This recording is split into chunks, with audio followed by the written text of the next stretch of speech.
오늘은 멀리 돌아가라 하실 때 시리즈 말씀 10번째 반대와 모함을 만날 때라는 제목으로 여러분들과 함께 은혜를 나누고자 합니다. 지난주에 저는 여러분들과 거절을 당할 때 우리 그리스도인들이 어떠한 태도를 취해야 하는가에 대해서 함께 살펴봤어요.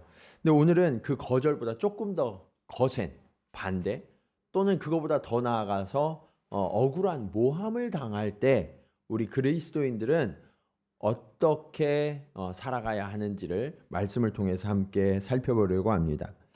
우리말에 사촌이 땅을 사면 뭐가 아프대요? 배가 아프대요. 사실 생각해보면 사촌은 굉장히 가까운 친척이잖아요. 사촌이 잘 되면 나에게도 좀 콩고물도 떨어지고 유익이 될 가능성이 굉장히 높죠. 그럼에도 불구하고 사람들이 사촌이 아주 가까운 사람이 잘 되면 배가 아프다는 거예요. 왜 이런 일이 일어날까? 왜 우리는 그 사람의 잘 되고 성공한 것을 진심으로 축하하고 축복하지 못할까? 그것은 상대적인 비교의식 때문인 것 같아요. 나와 상관없는 사람, 멀리 있는 사람이 잘 되면 그거 내가 굳이 신경 쓸 일이 없는데 내 바로 옆에 있는 사람이 갑자기 잘 되면 그 사람은 잘 되고 상대적으로 나는 안 되는 것처럼 보이기 때문에 그 사람을 진정으로 축복해 주지 못하는 일들이 우리 가운데 일어나는 거죠. 사실 우리 주변에도 그런 일들이 많이 있는데 여러분들은 이 타국에 사시니까 그런 일들을 경험할 때가 별로 없으시겠지만 한국에 계시면 50대가 조금 넘으시면 사람들이 뭘 하냐면 동창회를 그렇게 가시더라고요. 40대까지는 좀 사느라고 분주하고 바빠서 그런 모임을 못 가시다가 50대가 되면 조금 여유가 생기시면서 이제 옛날 친구들도 좀 보고 싶고 그래서 동창들을 그렇게 찾아서 만나시더라고요. 근데 갈 때는 그렇게 설레게 갔는데 올 때는 기분 나빠서 오시는 분들이 참 많이 계세요. 왜 그런가 했더니 어렸을 때 그 서로 코 흘리고 정말 아무것도 아닌 그런 순수한 마음으로 만났던 사람들이 수십 년이 지나면서 삶의 자리가 완전히 달라졌잖아요. 그 예전에 내가 생각했던 그 친구가 아닌 거예요. 완전히 변한 모습으로 서로 만나게 되는데 그때 동창회를 가면 한두 사람쯤은 꼭 우리가 예상치 못하게 굉장히 잘 나가는 그런 사람들을 만나게 되죠. 그러면 왠지 기분이 나빠요. 그러면서 돌아오는 길에 묵상합니다. 제가 어렸을 때 나보다 좀 이렇게 떨어지는 것 같았는데 갑자기 왜 저렇게 잘 된 거야. 그러면서 상대를 조금 이렇게 비하하는 마음도 생기고 그리고 자매들 같은 경우에는 집에 와서 남편 바가지를 그렇게 긁는데요. 저 사람은 저 자매는 남편이 그렇게 잘 나가서 막 그런데 당신은 뭐 했냐고 그러면서 막 부부싸움까지 벌이는 그런 일들이 자주 일어난다는 거예요. 왜 그럴까요? 이런 비교의식이 우리를 힘들게 하기 때문이죠. 근데 어떤 사람들은 그 비교의식을 마음에만 담아두지 않고 그런 마음을 악한 행동으로 옮기는 사람들도 있다는 거예요. 그런 경우 우리는요, 반대를 만나게 돼요. 예. 시기와 질투에 쌓인 사람들이 나를 반대하는 거죠. 거꾸로 우리도 누군가를 반대할 때 그냥 순수한 반대가 아니라 의견에 대한 반대가 아니라 그 사람에 대한 뭔가 질시가 내 안에 있어서 반대하는 것은 아닌가 하는 것을 좀 돌아봐야 되는 거예요. 근데 여러분, 많은 분들이 반대를 만나면 어때요? 당황하죠. 당황하면서 그 반대하는 사람들을 어떻게 생각하냐면 사실은 나하고 되게 가까운 사람이어서 만나게 되고 그래서 의견의 충돌도 있는 건데 그 사람이 반대하는 순간 그 상대방을 그 가까운 사람을 어떻게 대하냐면 적으로 간주하기 시작해요. 나한테 반대했어? 감히? 그러면서 우리도 상대를 공격하는 듯한 태도를 취하기도 하죠. 악을 악으로 대하는 경우가 우리 가운데 일어나게 되는 거예요. 근데 여러분, 이때 정신을 바짝 차려야 되는 게 우리 그리스도인들이 거룩과 경건을 잃어버리게 하는 사단의 아주 핵심적인 공격 루트 중에 하나가 뭐냐? 나를 반대하는 사람을 만나게 하는 거예요. 네. 그렇다면 우리는 이렇게 반대를 만날 때 어떤 태도로 임해야 할까? 오늘 말씀을 통해서 함께 교훈을 누리기 원합니다. 자, 첫 번째로 우리는 반대를 만날 때 어떻게 하느냐? 반대의 위기 속에서 우리의 모습을 진지하게 한번 돌아봐야 해요. 여러분은 반대를 만나면 어떤 생각을 하시나요? 또 어떤 태도를 취하십니까? 한편으로는 반대를 만날 때 나는 옳고 상대가 잘못했다라는 태도를 취할 수 있어요. 네. 우선적으로는 대부분의 분들이 그런 태도를 취하죠. 그리고 또 어떤 분들은 이런 태도를 취하기도 해요. 반대를 만나면 내가 뭔가 잘못했나? 그러면서 내 의지를 꺾고 상대에게 맞춰주는 분들도 계시죠.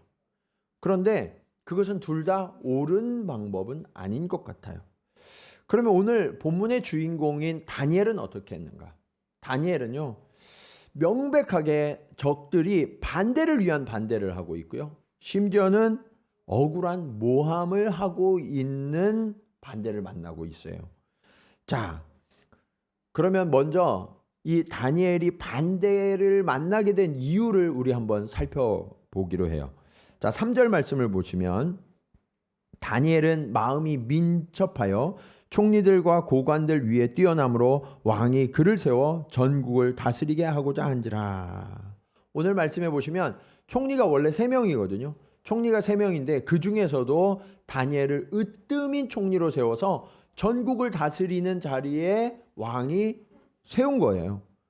그러니까 그는 그 뛰어남 때문에 모든 사람들 중에 가장 우위에 서는 자리에 서게 됐죠.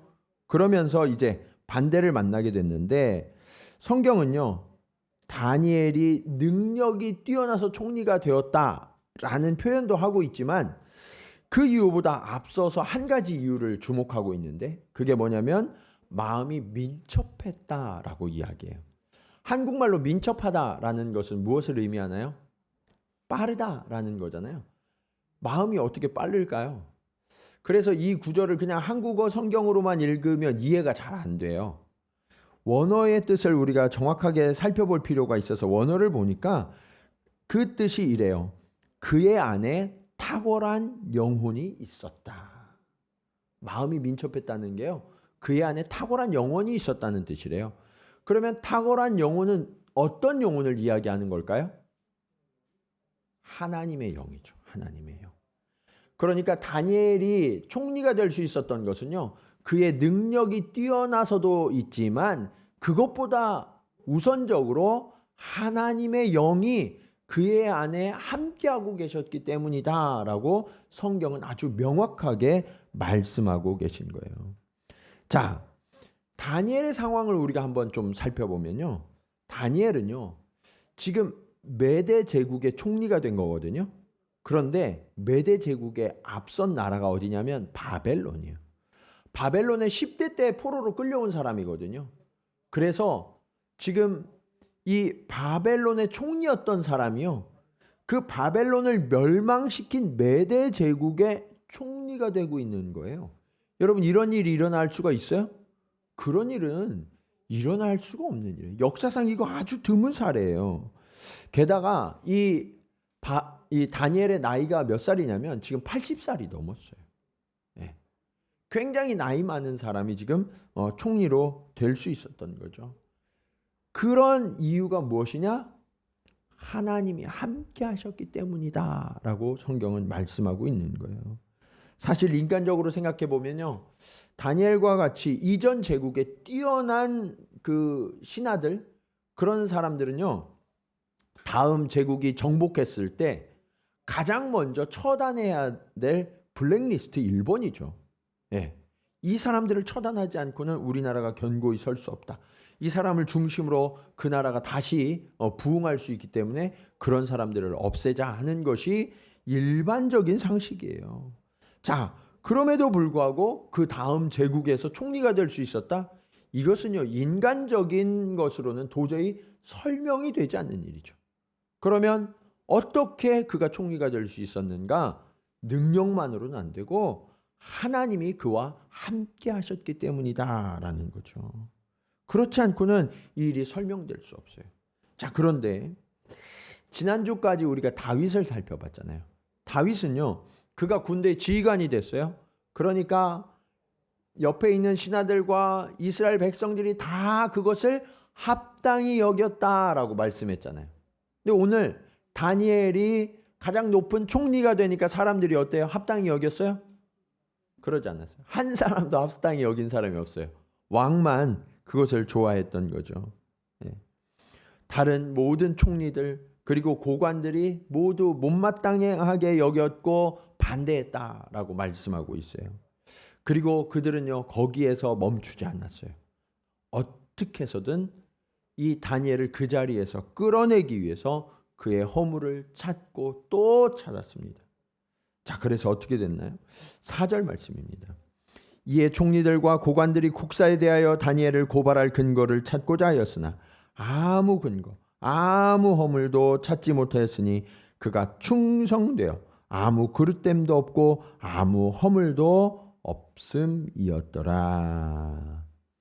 여러분, 반대를 만날 때 가장 먼저 해야 되는 일이 뭐냐면 자신의 허물을 돌아보는 일을 가장 먼저 해야 돼요. 사람들이 나를 반대했다고 해서 무조건 그 사람들을 공격하고 반대하고 그러는 게 아니라 내 허물이 있는지 없는지를 먼저 돌아봐야 된다는 거예요.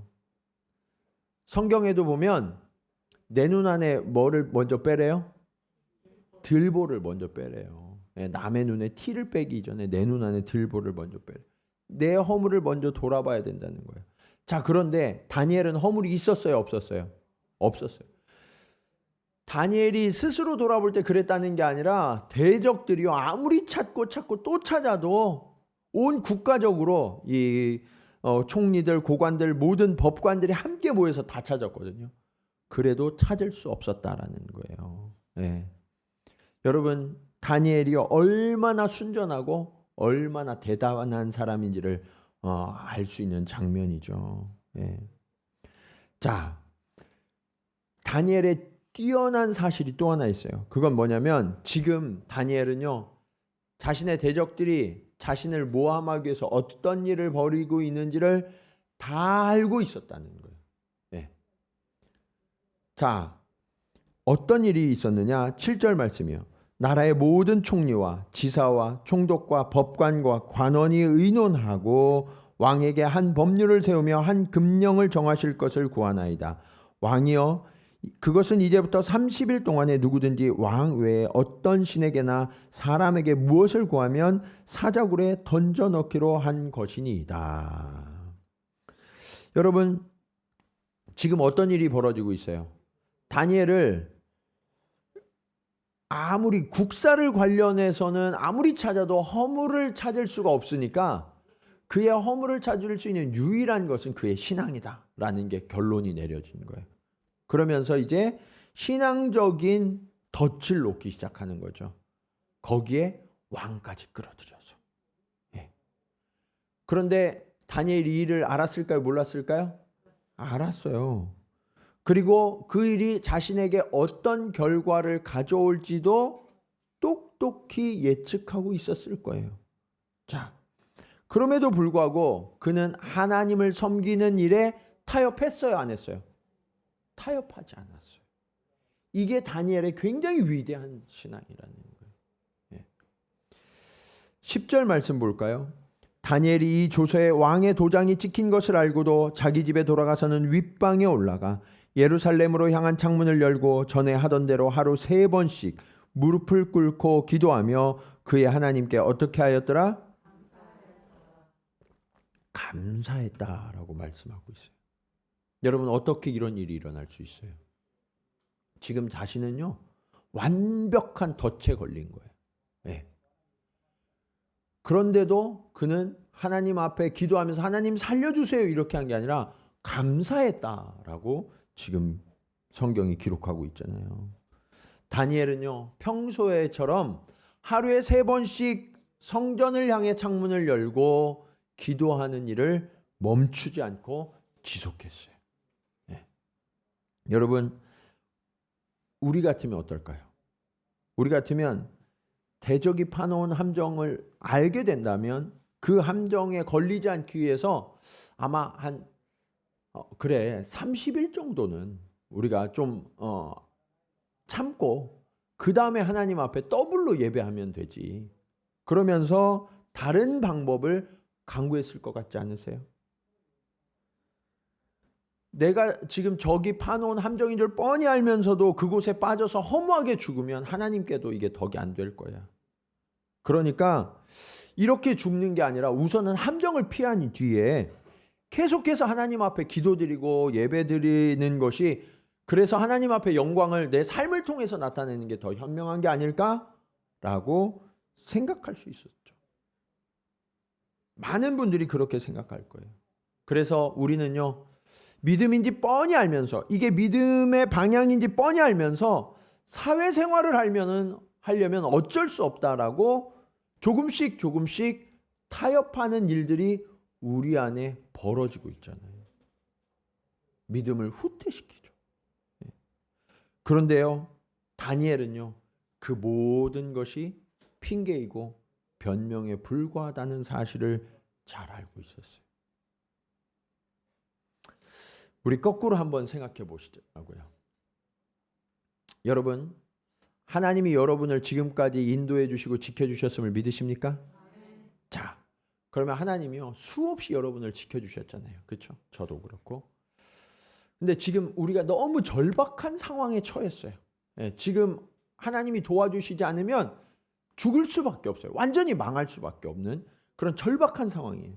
하나님 앞에 간절히 기도했더니 하나님이 그러시는 거예요. 야, 내가 지금까지 너를 수도 없이 도와주고 그렇게 너를 구원해 줬는데 이번 한 번만 내가 조금 네 손을 좀 놓으면 어떻겠니? 너 이해해 줄 수 있지? 하나님이 그렇게 말씀하신다면 여러분 이해가 돼요, 안 돼요? 네. 그래요. 이해가 안 돼요. 그 하나님이 이해가 안 돼요. 그런데 우리는 하나님 앞에 거꾸로 얘기하고 있잖아요. 하나님, 내가 지금까지 내가 평생 동안 하나님을 그렇게 섬기고 지켜오고 순종했는데 하나님 이번 한 번쯤은 눈 감아 주셔야 되는 거 아니에요? 이번 한 번쯤은 하나님 나를 좀 봐주셔야 되는 거 아니에요? 우리는 그렇게 하나님 앞에 그렇게 강요하고 있지 않나요? 여러분, 우리의 믿음이 어떤 모습입니까? 하나님은요, 신실하시잖아요. 성실하셔서 한 번도 약속을 어긴 적이 없으시는 하나님이시잖아요. 그런데 우리는 그 하나님을 신뢰하지 못해요. 반대로 다니엘은요, 자신의 상황은 너무나 악한 상황 가운데 있었지만 자신을 늘 지켜주시고 인도하셨던 하나님을 전적으로 신뢰하고 있었던 거예요. 오늘 우리가 반대를 만나고 심지어는 모함을 만나는 이런 위기를 경험하는 이유가 무엇이냐면 우리의 믿음의 실체가 어떠한지를 하나님이 지금 드러내고 계시는 거예요. 우리의 믿음의 수준이 어느 정도인지. 하나님은 지금 저와 여러분에게 묻고 계세요. 너의 믿음의 형편이 어떠냐? 그러면서 낱낱이 지금 보라고 하시는 거예요.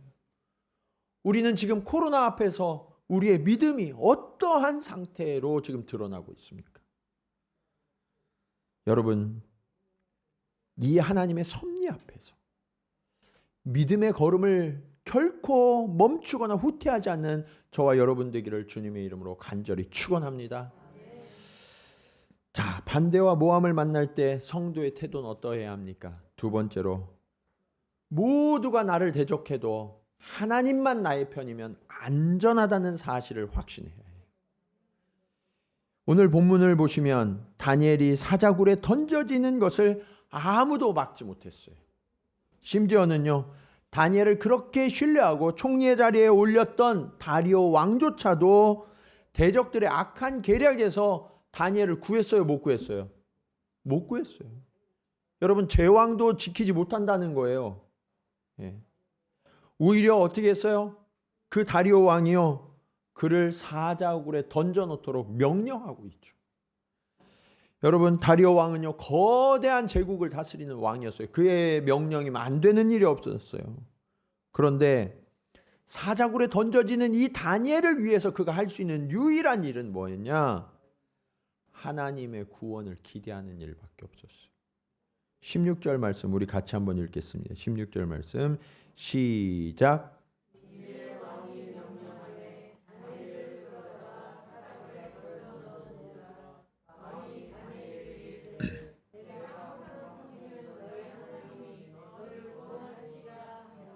아멘. 이것은요 조롱 섞인 말이 아니었어요. 아주 간절한 마음을 담아서 지금 다리오 왕이 다니엘에게 빌고 있는 말이에요. 그리고 커다란 돌을 굴려다가 다니엘이 갇힌 그 굴을 막습니다. 아무도 조작하지 못하도록 왕의 도장과 귀족들의 도장으로 봉하기까지 했어요. 꼼짝없이 다니엘은 죽을 수밖에 없는 상황에 처했죠. 대적들은 속으로 너무 기뻐했을 거예요. 이제 드디어 눈에 가시가 떴던 다니엘을 제거했다. 자신들의 세상이 온 줄 알고 너무너무 기뻐하고 잔치를 벌였는지 모르겠어요. 그렇게 생각하는 것이 당연한 일이었겠죠. 그런데 그날 잠들지 못한 한 사람이 있었다는 거예요. 그게 누구였느냐? 다리오 왕. 18절 말씀에 보면 왕이 궁에 돌아가서는 밤이 새도록 금식하고 그 앞에 오락을 그치고 잠자기를 마다하니라. 다리오 왕은요 이 밤에 후회가 밀려왔어요. 내가 허영에 빠져서 내가 가장 아끼던 이 신하, 충직한 신하 다니엘을 이렇게 죽게 만들었구나.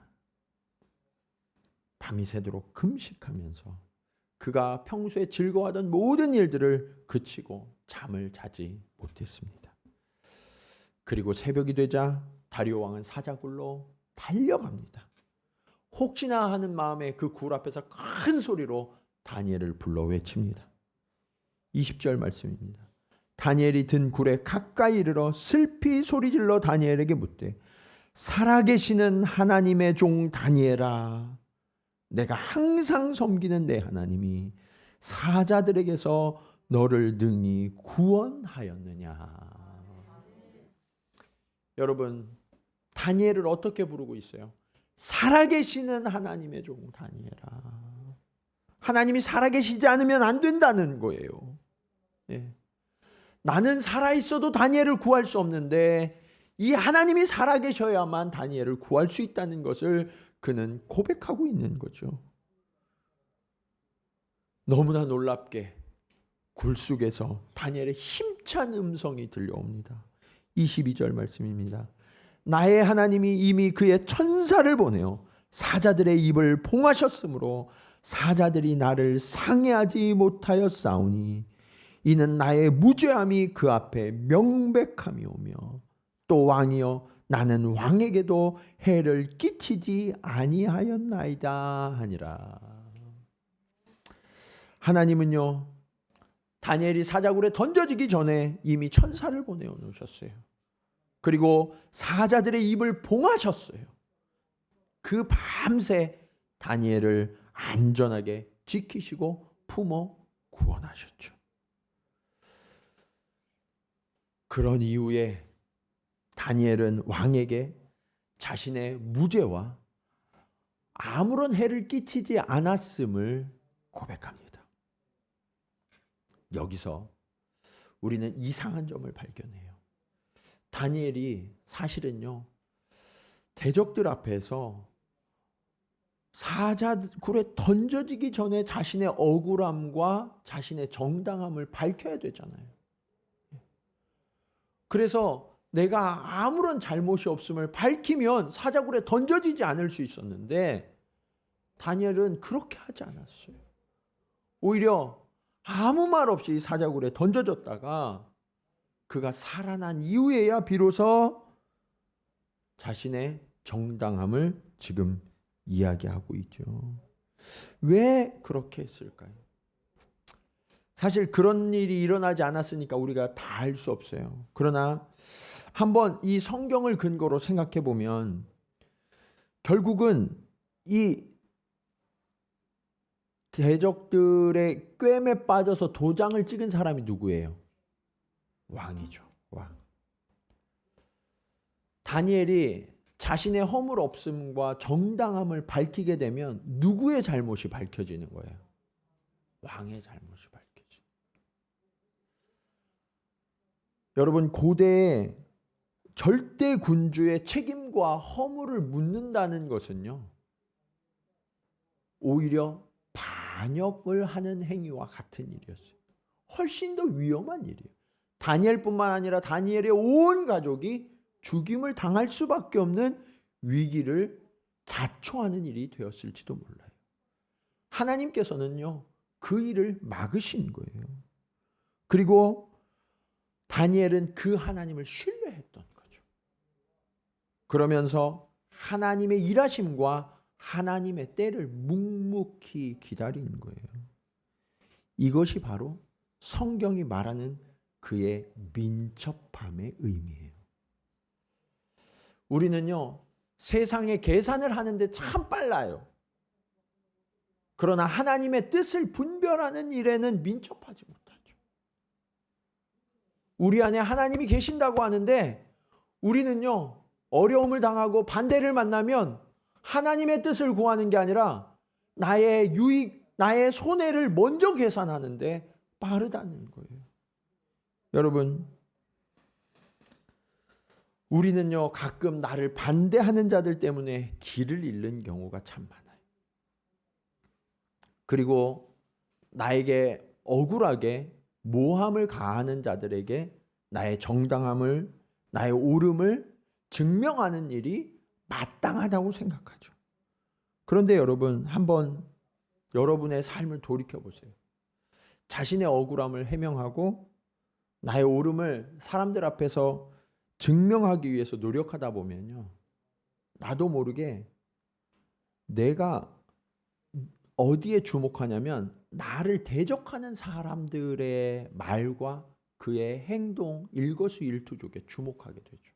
왜냐하면 그의 거짓을 밝혀야 되니까. 그러면서요, 나의 시간과 열정을 엉뚱한 데 써버리는 거예요. 하나님이 나를 세우신 사명을 위해서 시간을 쓰고 나의 열심을 내야 되는데 거기에 열심을 쓸 수가 없게 만들어버리는 거예요. 이게 사단의 전략이라고요. 우리의 인생을 허비하게 만드는 것. 네. 여러분, 그러는 동안 우리의 내면은 어떤가요? 우리의 내면과 태도는요, 거룩함과 순전함에서 멀어져요.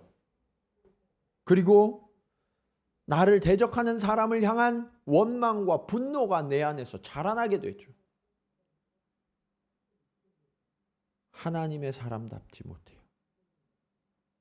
그런데 오늘 다니엘은 그런 것에 자신의 시간과 에너지, 자신의 사명을 허비하지 않았어요. 오직 자신이 해야 할 일에 집중하고 나머지는 하나님 앞에 의탁했죠. 그 결과 어떻게 됐나요? 하나님의 보호하심을 통해서 그의 옳음이 증명됐죠. 뿐만 아니라 그의 대적들은 어떻게 됐나요? 반대로 사자굴에 던져지는 역전이 일어났어요. 그 사람들뿐만 아니라 그의 일가가 다 사자굴에 던져졌다고 성경은 말씀하고 있어요.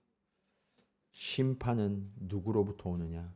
오직 하나님으로부터 온다는 사실을 성경은 말씀하고 있는 거예요. 여러분, 다니엘의 이런 모습은 우리가 하나님의 것, 하나님의 소유라는 사실을 그대로 보이는 믿음의 행동과 태도였던 거예요. 저와 여러분이 하나님의 것이라면 하나님이 우리를 위해 일하고 계신다는 사실을 끝까지 신뢰해야 합니다. 내가 밝히고 내가 증명하려고 하지 않아도 나의 구원이신 하나님께서, 나의 왕이신 하나님께서 반드시 그 일을 나타내시기 때문이에요. 그렇다면 그렇게 전능하신 구원의 하나님께서 왜 다니엘에게 이런 모함당하는 억울한 일을 허락하셨을까요? 이것이 오늘 말씀의 마지막 교훈입니다. 마지막으로 반대와 위기에도 하나님의 목적이 있다라는 것을 우리는 발견할 수 있어야 돼요. 자, 다니엘에게 반대를 만나게 하신 그 하나님의 목적은요, 다니엘을 통해서 강력한 제국, 그리고 그 제국을 다스리는 왕도 구원할 수 없는 그 일을 하나님은 이루신다, 하나님만이 전능하신 구원자이시다라는 것을 나타내게 하신 거죠. 23절 말씀을 보시면 왕이 심히 기뻐서 명하여 다니엘을 굴에서 올리라 하매 그들이 다니엘을 굴에서 올린즉 그의 몸이 조금도 상하지 아니하였으니 이는 그가 자기의 하나님을 믿음이었더라라고 말씀하고 있어요. 여러분, 다니엘이 조금도 상하지 않은 것은요, 다른 데서 이유를 찾을 수 없고요, 하나님을 그가 잘 믿었기 때문이다라고 말씀하고 있어요. 우리는요, 우리에게 일어나는 일들을 자꾸 밖에서 원인을 찾아줘요. 다른 데서 이유를 자꾸 찾아요.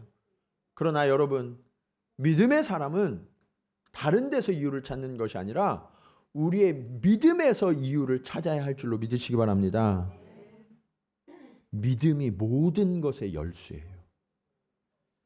자, 그러자 어떤 일이 일어났습니까? 다리오 왕은요, 다니엘이 사자굴에서 살아난 것을 확인하면서 다니엘이 믿는 하나님이 어떤 분이신지를 똑똑히 깨닫게 돼요. 네. 그러면서 자신의 허물을 회개해요. 그의 허물이 뭡니까? 내가 승리에 도취되어서, 제국의 왕이 되었다는 그 성공에 도취되어서 하나님의 자리에, 신의 자리에 오르려고 했던 그 허물을 드디어 깨닫고 그냥 거기에서 끝난 게 아니라 자신의 죄를 회개하고 하나님을 경외하라는 조서를 온 땅에 공표합니다. 여러분, 이게 정말 놀라운 일이에요. 26절 27절 보실까요? 내가 이제 조서를 내리노라.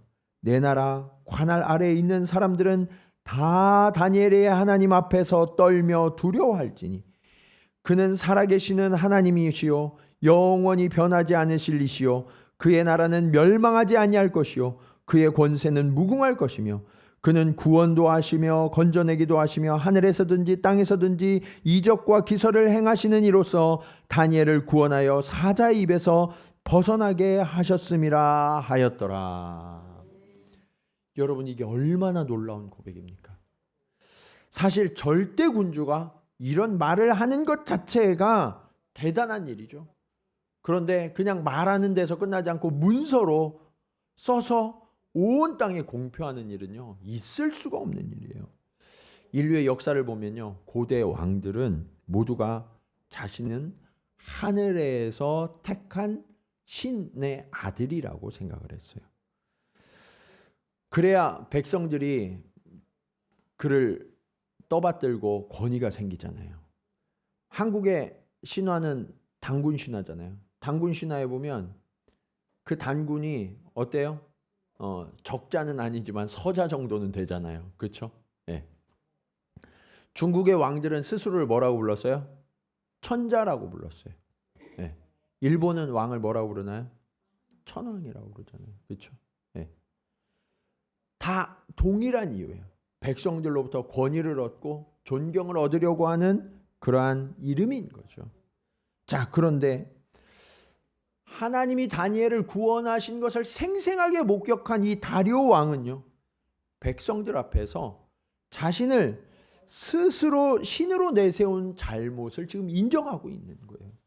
그리고 하나님만이 온 땅과 열방의 구원이시고 영원하신 하나님이시다라고 지금 공표하고 있는 거죠. 이것이 바로 하나님의 크고 놀라운 계획이었어요. 다니엘을 구원하는 정도에서 하나님의 계획이 끝나는 게 아니라요, 하나님은요, 새롭게 들어서고 있는 이 메대 제국, 그리고 이어서 들어서는 바사 제국에 하나님만이 유일한 하나님이시고 전능자이심을 선포하고 계셨던 거죠. 뿐만 아니라 당시에 유다는요, 이전의 제국이었던 바벨론에 멸망했잖아요. 이스라엘과 유다가 다 멸망했어요. 그 백성들은 어떻게 됐나요? 포로로 끌려와서 곳곳에 흩어져서 아주 비참한 삶을 살고 있었어요. 이렇게 비참한 삶을 살고 있는 그들의 신앙은 어떻게 될지가 뻔하죠. 잠깐 명맥을 유지하는 것 같다가 사라지는 게 당연한 수순이에요. 모든 종교가 그런 것처럼. 그런데요, 하나님은요, 그 속에서 일하셨어요. 그래서 이 비참한 생활을 하고 있는 이 포로들, 그 유대인의 믿음을 오히려 정결하게 하는 기회로 바꾸시죠. 그런 속에서 다니엘을 이용하시고 에스더를 이용하셨던 거예요. 여러분, 하나님은요, 세상의 성공 방식을 따라 움직이시는 것이 아니라 하나님의 뜻을 따르는 순전한 백성을 통해서 그 믿음을 이어가세요. 여러분, 이스라엘이 멸망했던 이유가 뭔가요? 유다가 멸망했던 이유가 뭐예요? 세상이 주는 풍요에 취해 있던 거죠. 여러분, 그들이 하나님을 안 믿었나요? 아니에요. 하나님을 우리보다 더 잘 믿었어요. 그런데 문제는 뭐냐면 하나님도 믿고 세상도 믿었던 거예요. 그들은요, 믿음을 혼합하고 있었고요, 타협하고 있었던 거예요. 여러분, 기독교 역사도 보면요, 개인이든 국가든 고난의 시기에는 오히려 믿음이 더 순전해지고 견고해지는 것을 볼 수 있어요. 고난이 믿음을 결코 무너뜨리지 못해요. 그러나 풍요로워지고 잘 살게 되면 어떻게 돼요? 느슨해져요. 그리고 세상의 즐거운 것들로 하나님을 대체하기 시작하죠. 여러분, 지금 우리가 살아가고 있는 이 세상 나라, 눈앞에 닥친 현실, 이것은 너무나 강해 보여요. 그리고 그 영향이 너무나 크고 이것이 오랫동안 지속될 것처럼 보여요. 하지만 하나님은요, 오늘 다니엘을 통해서 하나님만이 유일하시고 하나님이 영원하시고 하나님이 전능하신 구원자라고 우리에게 말씀하세요. 그런 의미에서 다니엘은요, 그가 가진 아주 높은 지위, 권력, 부귀영화에도 불구하고 변하지 않는 순전한 믿음의 사람의 모델이 되어주었던 거예요. 그리고 하나님은요, 하나님의 백성으로 회복된 이스라엘, 그리고 이 시대의 그리스도인들이 앞으로 어떠한 삶을 살아야 하는지를 다니엘을 통해서 지금 똑똑히 보여주고 계시는 거죠. 뿐만 아니라 다니엘은요, 세상의 반대 때문에 죽음에 내어준 바 되었다가 다시 죽음을 이기시고 부활하신 예수 그리스도를 예표하는 인물이 되었어요. 저와 여러분은 지금 코로나라는 아주 거센 반대와 위협을 경험하고 있습니다. 이런 상황 속에서 믿음을 지키기 위한 우리의 노력들은요, 세상의 조롱과 반대의 표적이 되기도 해요. 어떻게 이러한 때 모여서 예배드리냐고. 그런데 이때 바로 필요한 게 다니엘이 가졌던 민첩한 마음이에요. 하나님의 성령이 주시는 지혜를 따라서 우리가 하나님 앞에 나오고 회복해야 되는 거죠. 여러분, 저는 역으로 사자굴에 던져졌던 다니엘이 그의 믿음 때문에 구원을 얻고 온 땅에 하나님이 구원이심을 선포했던 것처럼 오늘 코로나 시대 속에 우리가 어떤 믿음을 견지하고 지키느냐가 세상 가운데 믿음을 나타내는 증거가 되게 하실 줄로 믿습니다. 여러분, 그렇다고 그래서 제가 코로나에도 불구하고 무조건 모여서 다 예배드려라 이런 얘기를 하는 게 아니에요. 다니엘을 잘 생각해 보세요. 다니엘은 성전에 갈 수 없었어요. 그래서 어디에서 기도했어요? 집에서 기도했어요. 몇 번 기도했어요? 하루에 3번씩. 여러분, 그는요 더 간절함으로 하나님 앞에 나아갔고요, 더 자주 하나님 앞에 엎드렸던 거예요. 오늘 그리스도인들이 함께 모이지 못하나요? 그러면 어떻게 해야 되나요? 각자의 처소에서 하나님을 초청해야 돼요. 그리고 그 하나님을 더 자주 만나고 부르짖어야 한다고 오늘 다니엘을 통해서 하나님은 말씀하고 계세요.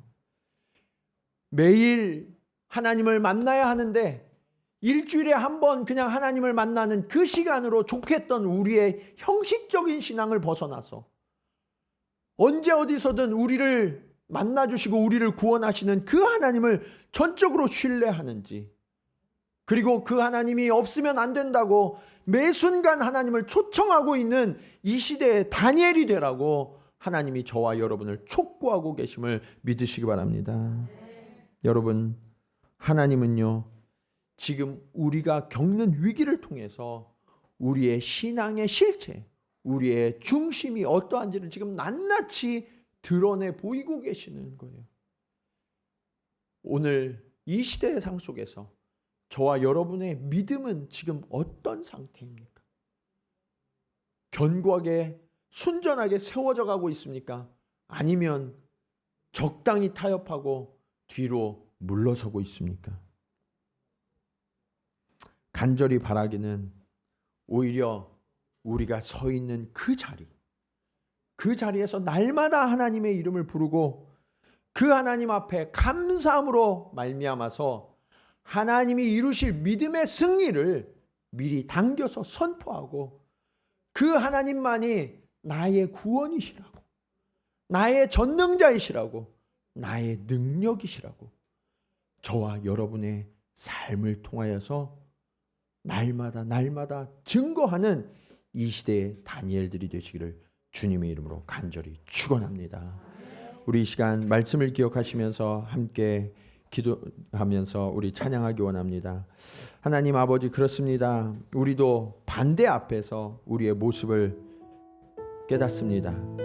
하나님, 이 시간이 결코 헛되지 않은 것은 그 속에서 하나님의 뜻을 발견하기 때문입니다. 하나님, 연약한 나, 부족한 나, 허물이 많은 나, 이 죄인을 용서하셨던 그 하나님, 이제 그 하나님의 백성 되어서 나의 모든 것을 주님 앞에 드리고 전적으로 그 주님을 의탁하는 주의 자녀가 되게 하여 주시옵소서.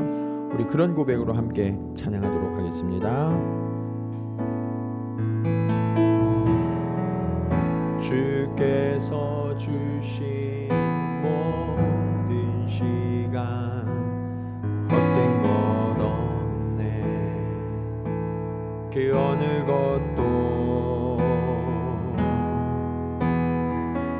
주의 뜻 알기 어려워도 이유 있음을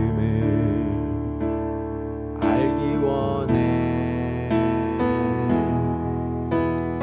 나의 모든 걸음이 주님 안에 있기에 주의 이야기 되네.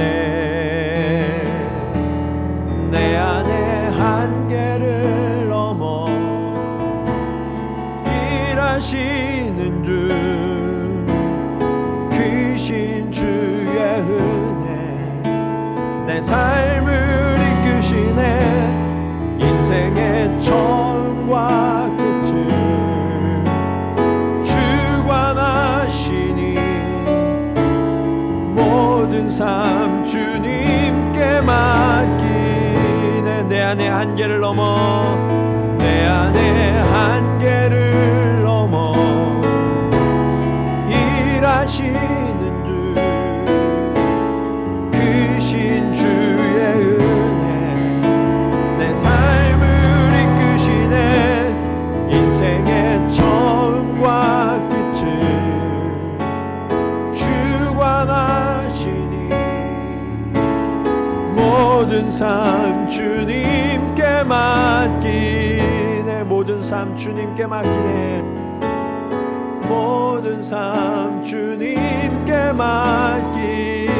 한 번 더 모든 삶 주님께 맡깁니다. 모든 삶 주님께 맡기네. 그렇습니다. 우리가 방금 고백한 것처럼 우리의 삶을, 우리의 생명을 주님 앞에 내어 맡겨야 합니다.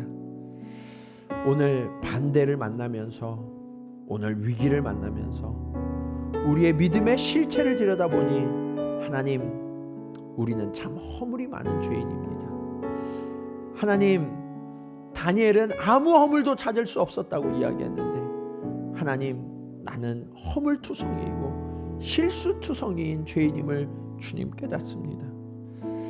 그럼에도 불구하고 하나님께서 나를 사랑해 주시고 나를 구원해 주셨는데 아버지 하나님, 나는 여전히 세상과 하나님 사이에서 갈팡질팡하면서 아버지 하나님 믿음을 타협하고 있었던 죄인임을 주님 고백합니다. 하나님 아버지, 오늘 내 믿음의 실체를 깨닫게 하여 주시고 성령의 민첩한 마음을 허락하여 주셔서 하나님 편에 서기로 결단하는 주의 자녀가 되게 하여 주시옵소서.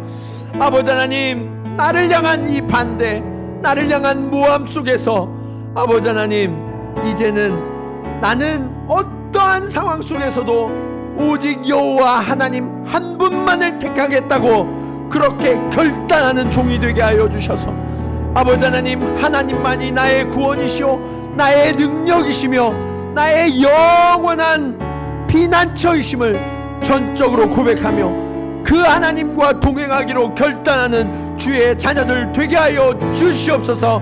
우리 간절한 마음으로 함께 기도 드리시겠습니다. 할렐루야. 아버지 하나님, 오늘 하나님 이 반대와 아버지 하나님 억울한 일 속에서 아버지 하나님, 나는 참으로 허물이 많은 죄인임을 주님 깨닫습니다. 아버지 하나님, 오늘 다니엘은 그렇게 아버지 하나님 순전한 하나님의 사람이었고 허물을 찾을 수 없는 그러한 온전한 사람이었는데 하나님, 나는 내 삶을 돌아다보면 하나님 너무나도 부끄러운 죄인이며 허물투성이임을 주님 깨닫습니다. 아버지 하나님, 그럼에도 나는 하나님 앞에 늘 큰 소리치고 늘 강요하며 하나님 앞에 아버지 하나님 나를 꼭 도와주셔야 한다고 그렇게 억지 믿음을 강요하던 어리석은 자임을 주님 고백하며 회개합니다. 아버지여, 이제 간절히 간구하기는 이러한 형식적인 믿음, 아버지 하나님 이러한 엉터리 믿음에서 벗어나게 하시고 아버지 하나님 이 무너진 자리에서, 이 깨어진 자리에서 다시 한번 일어서는 주님의 자녀가 되게 하여 주시옵소서. 아버지 하나님, 나에게 민첩한 마음을 허락하여 주셔서 내 힘으로는 알 수 없는 이 일들을 아버지 하나님 성령으로 말미암아 내가 어떠한 상황 속에서도 오직 주님을 선택하는 믿음을 허락하여 주시고 아버지 하나님, 어떠한 대적과 어떠한 공격에도 절대로 물러서지 아니하며 타협하지 않는 믿음을 우리에게 허락하여 주셔서 순전한 믿음으로, 경건한 믿음으로, 거룩한 신앙인으로 다시 한번 일어설 수 있도록 주님 인도하여 주시옵소서. 주님, 내 믿음이, 우리의 가정의 믿음이, 우리의 산업이, 우리의 교회가 그렇게 순결하고 경건한 자로 회복되어지기를 간절히 간구하오니 주님, 우리 가운데 역사하여 주셔서 아버지 하나님, 우리가 온전히 깨닫고 주님 앞에 돌이킬 수 있도록 주님 인도하여 주시옵소서.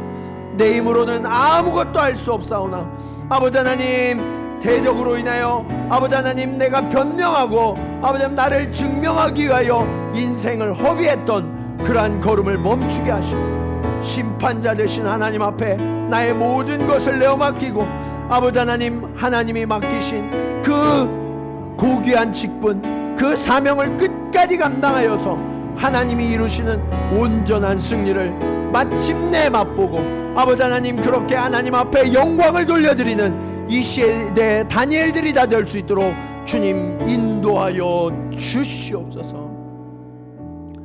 아버지 하나님, 하나님의 사람 다니엘은 포로로 끌려가고 나라가 연속해서 망해도 언제나 하나님의 편에 섰던 순전한 사람임을 주님 깨닫습니다. 그에 비해서 나의 모습은 너무나도 어리석고 허물투성이이고 아버지 하나님 입에 담을 수 없는 죄악투성이임을 주님 고백합니다. 주여 우리의 죄를 용서하여 주시고 아버지 하나님 이 큰 반대와 아버지 하나님 이 위기 속에서 우리의 믿음의 실체를 똑똑히 직면하고 깨닫고 회개하게 하여 주시옵소서. 우리에게 민첩한 영을 허락하여 주셔서 아버지 하나님 세상의 계산에 빠르고 나의 유익을 위하여 달려갔던 그런 걸음을 멈추게 하시고 이제는 오직 하나님만이 나의 구원이시고 하나님만이 나의 모든 것임을 고백하고 언제나 하나님 편에 서서 예배할 수 없을 때에도 하나님 앞에 예배드리며 기도할 수 없을 때에도 하나님 앞에 손들어 기도하며 하나님의 구원만 바라는 이 시대의 다니엘들이 다 될 수 있도록 주님 우리를 주장하여 주시옵소서.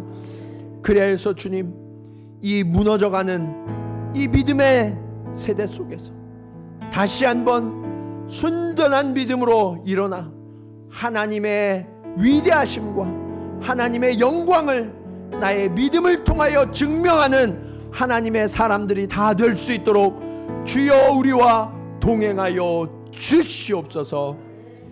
이제는 우리의 생명이요 구원 되신 예수 그리스도의 은혜와 신실하신 아버지 하나님의 사랑하심과 성령님의 감화감동 교통하심이 오늘 다니엘처럼 나의 생명이 오직 주의 것임을 고백하면서 사자굴에 던져질지라도 믿음을 포기하지 아니하고 언제나 하나님 앞에 손을 들어 기도하며 믿음으로 그의 정당함과 하나님을 믿는 믿음을 증명해내기로 결단하여 나아가는 사랑하는 성도들의 걸음걸음 위에 그리고 그들이 이루어갈 믿음의 역사 가운데 이제로부터 영원토록 함께 하시기를 간절히 축원하옵나이다. 아멘.